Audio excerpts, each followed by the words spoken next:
అంత వనికి లేదు. ఇప్పుడు రాజ్యం ఆయన చేతిలో లేదు, రాజ్యం ఆయన చేతిలో లేదు. ఆయన వల్ల ఏమైతుంది ఆపనీకే?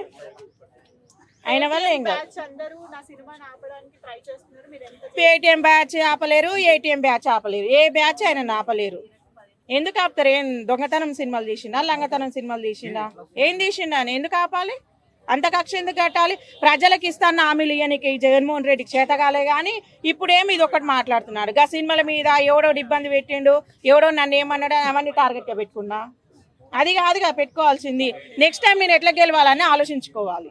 నెక్స్ట్ టైం నేను ప్రజలకు ఏం హామీలు ఇవ్వాలి, ఎట్లా నెరవేర్చుకోవాలి, ఇప్పటికే నాకు సగం ఇజ్జత్ పోయిందని అది ఒకటి ఆలోచించుకోవాలి. కానీ ఎంతసేపు నన్ను తిట్టినోని నన్ను కొట్టినోనే నేను గుర్తుపెట్టుకుంటా, సినిమాలు నడవనియ్యా ఏమి నడవనియ్యా అంటే ఈడ కాకపోతే ఇంకొకరిని నడిపించుకుంటాడు. భయం ఏముందా?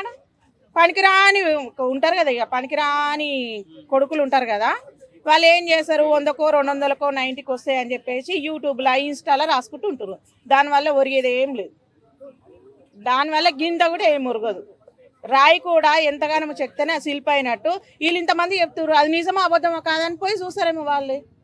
దానివల్ల వచ్చిన నష్టం ఏం లేదు, శివాజీ అన్నకు రూపాయి కూడా నష్టం కాదు.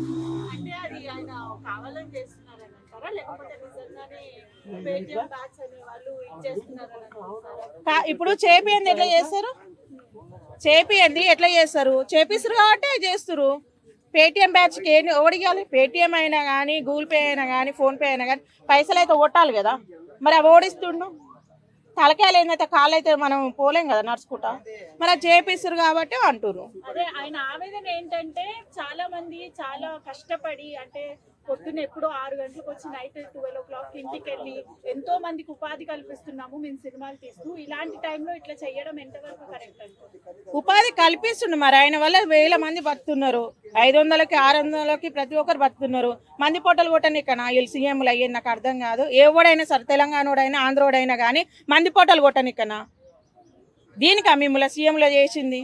ఇప్పుడు ఆ సినిమా అయిపోవడం వల్ల మిత్తిలకు తెచ్చుకుండో ఎట్లా తెచ్చుకుండో వాళ్ళందరికీ ఎట్లా కట్టాలి? ఈ నన్ను కక్ష చూపించేది. నీకు సత్తా ఉంటే, నీకు దమ్ము ధైర్యం ఉంటే, నీ అమ్మ ఇప్పటి వరకు నేను ఓడిపోయినా సిగ్గుంది నాకు, కొంచెమైనా నాకు సిగ్గుంది అనుకో, ఇక సిగ్గులేదని నేను అనగా నీకుందా లేదా ఇంకా నువ్వే అనుకొని అన్న హామీలు ఎట్లా నన్ను చేసి నెరవేర్చాలి అని చెప్పేసి అదొకటి మైండ్లో పెట్టుకో తప్ప నేను ఆ సినిమా ఆడనియ్యా ఈ సినిమా ఆడనియ్యా అన్ని సీరియల్ నేనే కట్టుకుంటా అన్ని సినిమాలలో నేనే ఆడతా అంటే ఓడుకోడు. మిత్తిలు ఏ నుంచి కట్టుకోవాలి? ఎవడు కట్టాలి? మరి నువ్వు ఇయ్యి, లేకపోతే ఆ భారతి మేడం మీద ఉంది కదా సిమెంట్ది ఇచ్చేసేయి. శివాజీ గారు సప్పుడు ఒకటి ఇంట్లో దీన్ని కూడా కూర్చుంటాడు, నష్టం ఏం లేదు. మీ లెక్క రాజకీయాల పార్టీలు అయితే ఆయన శివాజీ అన్న వేస్తలేడు కదా.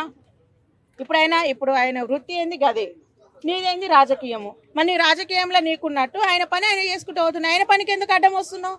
నీదేందో నువ్వు చూసుకో. అంటే నీ దిక్కు మాట్లాడలేమో మంచోళ్ళు, నీ దిక్కు మాట్లాడకపోతే ఇంతేనా? అంటే ఆయన ఇంకో మాట కూడా అన్నారు, నీతిగా నిజాయితీగా పని చేసుకొని బ్రతికే వాళ్ళతో ఇలా ఉంటే, అంటే సామాన్యులం కాకుండా ఒక సెలబ్రిటీ స్టేజ్ లో ఉన్న మాకే ఇలాంటి పరిస్థితులు ఉంటే ఇంకా సామాన్యుల పరిస్థితి ఏంటి?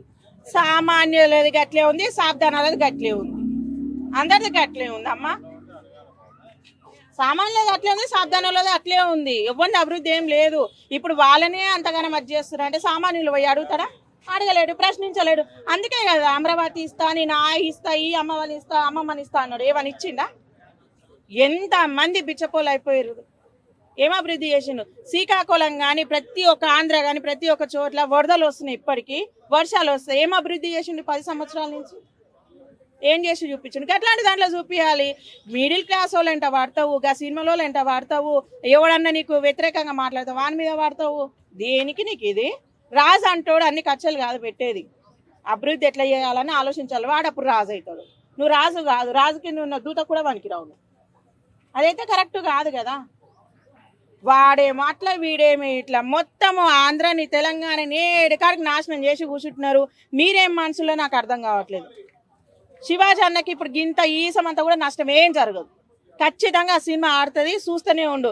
ఎందుకు చేస్తున్నా అంటే ఇప్పుడు పవన్ కళ్యాణ్ అన్న దిక్కు మాట్లాడింది కాబట్టి అది టార్గెట్గా పెట్టుకున్నావు. ఎంతమందిని పెట్టుకుంటావు నువ్వు? ఒక మీటింగ్ పెట్టాలంటే పైసలు కావాలి. పవన్ కళ్యాణ్ ఒక్క మాట ఒక్క మీడియాలో చెప్తే చాలు, అభిమానంతో వస్తాడు. తట్టుకోగలుగుతాడు ఆయన?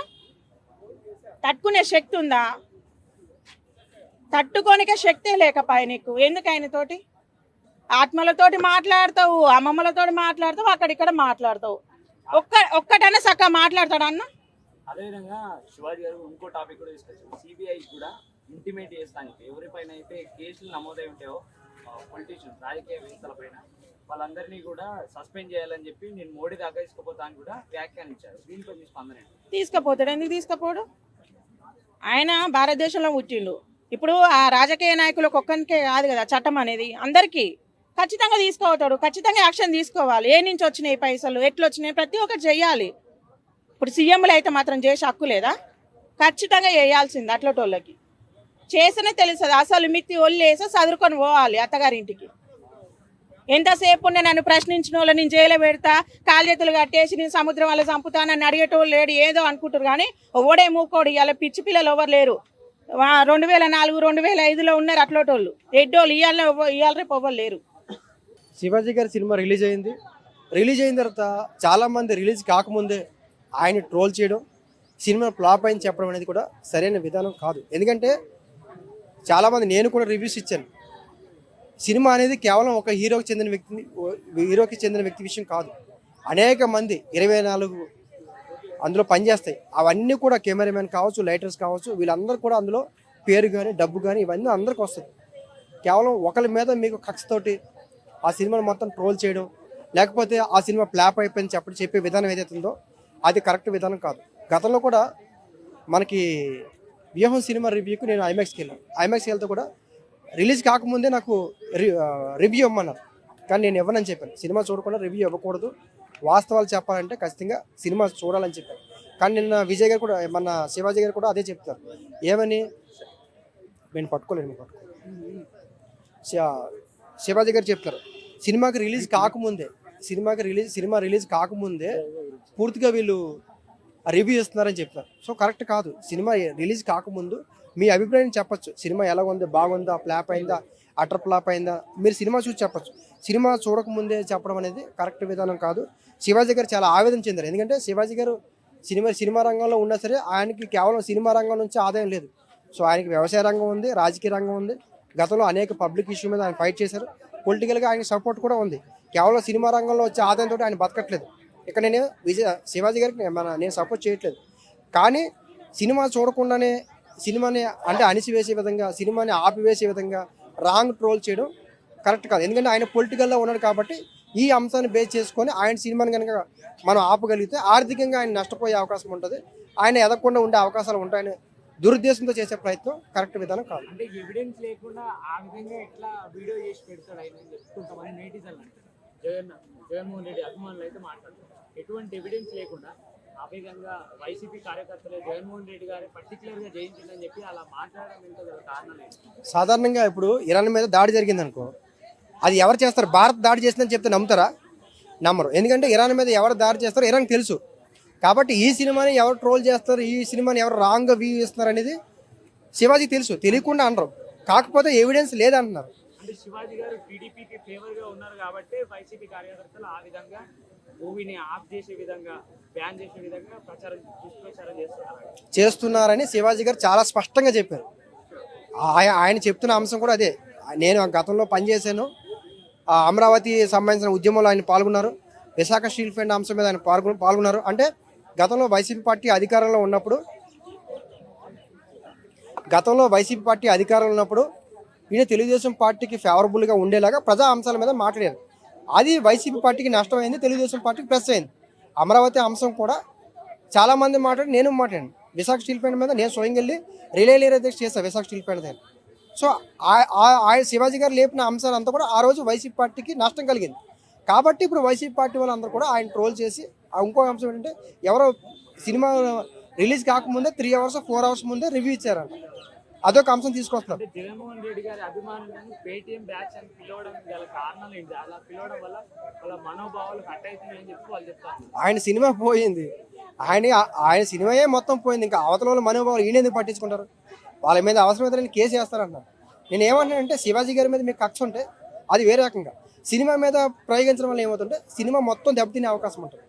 ఇప్పుడు శివాజీ గారి మీద ఒకవేళ రాజకీయంగా వచ్చారనుకో, రేపు రాజకీయ పార్టీలతో పోటీ చేశారనుకో, ఏ రాజకీయ పార్టీకి వెళ్ళారు మీరు ఏదైనా చేయండి, సినిమా రంగం చూస్తే ఆయనకు ఒకరికి కాదు నష్టం, ప్రొడ్యూసర్ నష్టం, కెమెరామెన్ నష్టం, వీళ్ళందరికీ నష్టం కలిగింది. కాకపోతే అతన్ని దెబ్బతీసే విధంగా చేశారు.